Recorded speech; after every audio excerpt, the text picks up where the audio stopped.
Valentine's டே அதுவுமா வந்துட்டு வெளிய போலாம் அப்படின்னு சொல்லிட்டு அருண் சொன்னான். சரி ஓகேன்னு கிளம்புனோம். இங்க வந்து இந்த சிவராஜ் ஹாலிடே இன்னுன்னு சொல்லிட்டு சேலம்ல, அங்க வந்து அண்டர் கிரவுண்ட்ல வந்து எக்ஸ்போ போட்டிருக்காங்கன்னு சொல்லியிருந்தாங்க. சரி சும்மா போய் பார்த்துட்டு வரலான்னு போனா, மொத்த சேலமும் அங்க தான் இருக்கு. ஃபர்ஸ்ட்டு வந்தோனே வெளிய இந்த மாரி டெக்கரேட் பண்ணியிருந்தாங்க. வந்ததுக்கு 2 ஃபோட்டோவாவது எடுத்துக்கலான்னு சொல்லி எடுத்துக்கிட்டோம். உள்ள போனா வந்துட்டு அந்த ஹிந்திக்காரங்க தான் இதெல்லாம் போட்டிருக்காங்க. இது வந்து நெறைய இடத்துல நாங்க பார்த்துருக்கோம். பட் இந்த ஹோட்டல்ல போட்டு இன்னும் ஒரு ரூ. 200 சேர்த்து ரேட்டு போட்டு விற்கிறாங்க. பிராண்டடுன்னு சொல்கிறாங்க. பட் எனக்கு அப்படி தெரியல. ஆனால் அருண் இது பிராண்டட் மாதிரி தான் இருக்குது அப்படி இப்படின்னு சொல்லி எது எக்ஸ்பிளைன் பண்ணிகிட்டு இருந்தான். வழக்கம் போல் எனக்கு என் சைஸ்க்கு பிடிச்ச ட்ரெஸ்ஸு கிடைக்கவே இல்லை. ட்ரெஸ்ஸு நல்லா இருந்தால் சைஸ் நல்லா இல்லை, சைஸ் நல்லா இருந்தால் ட்ரெஸ்ஸு நல்லா இல்லைன்னு சொல்லிட்டு ஒரே போராட்டமாகவே தான் இருந்தது. எல்லா டாப்பும் 400ன்னு சொல்லி போட்டிருந்தாங்க. சிலது ஒர்த்தபுளாக இருந்தது 400க்கு.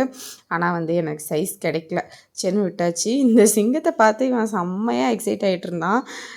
என்னன்னே தெரில, அது உண்மையான சிங்கம்னு நினச்சிக்கிட்டேன்னா என்னன்னு தெரில. ஒரு ஃபோட்டோ எடுக்கலான்னு ட்ரை பண்ணோம். நடக்கவே இல்லை. துருவுக்கும் அருணுக்கும் வாங்கிட்டு நேராக சாப்பிட்லான்னு சொல்லி ஏஎம் ஃபுட் கோர்ட்டுக்கு வந்தோம்.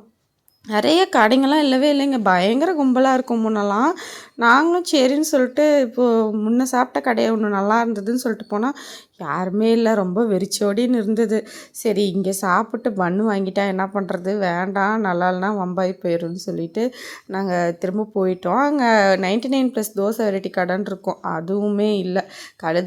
கெட்டால் குட்டிச்சோறுன்னு சொல்லிட்டு கடைசியில் அந்த ஆர்ஆர் பிரியாணிக்கே வந்துட்டோம். ஏன்னா இங்கே வந்து சரி ஓகே நல்லாயிருக்கும், நம்ம வந்துட்டு ரேட்டும் கரெக்டாக இருக்கும், கொஞ்சம் எக்ஸ்ட்ரா குவான்டிட்டியும் வரும். அதனால் அங்கே சாப்பிட்டுட்டு வீட்டுக்கு வந்துட்டோம். இந்த சிங்கம் வந்துட்டு அங்கே அந்த எக்ஸ்போவில் தான் வாங்கினோம். அவ்வளோவா சிங்கம் பொம்மை வந்துட்டு மூஞ்சி வந்து ஃபேஸ் நல்லா கிடைக்காது, இல்லைனா நல்லா இருக்காது. பட் இது வந்து ஒரு மாதிரி க்ரியேட்டிவிட்டியாக நல்லா இருந்துச்சு, வித்தியாசமாக. இது ஒன்று வாங்கினோம்.